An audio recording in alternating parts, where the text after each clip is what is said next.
आप इतनी खूबसूरत जो हो। कुछ ही दिनों में विजय ने अपने भैया को राधिका से शादी करने के लिए मना लिया और 1 हफ्ते के अंदर ही अजय और राधिका की भी शादी हो गई। लेकिन वो कोई काम नहीं करती थी। फिर एक रोज जब चारों लोग बैठकर खाना खा रहे थे, तभी विजय ने कहा, अरे भैया, कल सुबह मुझे 2 लाख रुपए दे देना। मुझे अपने और ममता के लिए कुछ शॉपिंग करनी है। ठीक है विजय, कल ले लेना। अब राधिका ये हर रोज देखा करती थी कि विजय हर वक्त अपने भाई से पैसे मांगता रहता है। इसलिए एक रात उसने अपने पति से कहा, अजय, तुम्हारा भाई हर वक्त तुमसे पैसे मांगा करता है। अब तो उसकी शादी भी हो गई, अब तक उसे पैसे देते रहोगे? तुम सही कह रही हो राधिका, लेकिन क्या कर सकता हूँ, वो तो कुछ करता धरता है नहीं।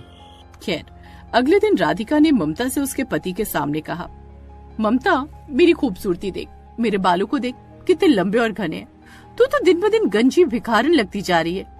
ऊपर से लड़की पैदा हो गई। हम लोग तुम्हारा खर्च नहीं उठाने वाले। अच्छा यही होगा कि इसी वक्त बंटवारा हो जाए। अरे बंटवारा क्या करना, ये घर तो मैंने अपने पैसे से ही बनवाया है। विजय, तुम्हारी भाभी सही कह रही है, तुम दोनों अपनी औलाद के साथ नीचे गैराज में रहोगे। विजय को अपने बड़े भाई की बातों पर यकीन नहीं हुआ। खैर, वो तुरंत अपनी बीवी ममता और अपनी नवजात बच्ची को लेकर नीचे गैराज में आ गया। भयंकर बरसात हो रही थी, इसलिए धीरे धीरे सारा पानी गैरेज में भरता जा रहा था। ममता, मैं बाहर से कुछ ईंट पत्थर लेकर आता हूँ, तब तक तुम बाल्टी से सारा पानी बाहर फेंक दो। ममता ने अपनी बच्ची को एक किनारे रखा और घंटों तक सारा पानी बाल्टी में भर भर कर बाहर फेंकती रही। थोड़ी देर बाद विजय कुछ ईंट पत्थर और लकड़ियां लेकर आया और चारों तरफ से घेर दिया। तब जाकर नीचे रहने का इंतजाम हुआ। वहीं पर उन्होंने मिट्टी का चूल्हा बना लिया और जमीन पर ही बिस्तर बिछा लिया। विजय एक पल में ही न जाने क्या हो गया।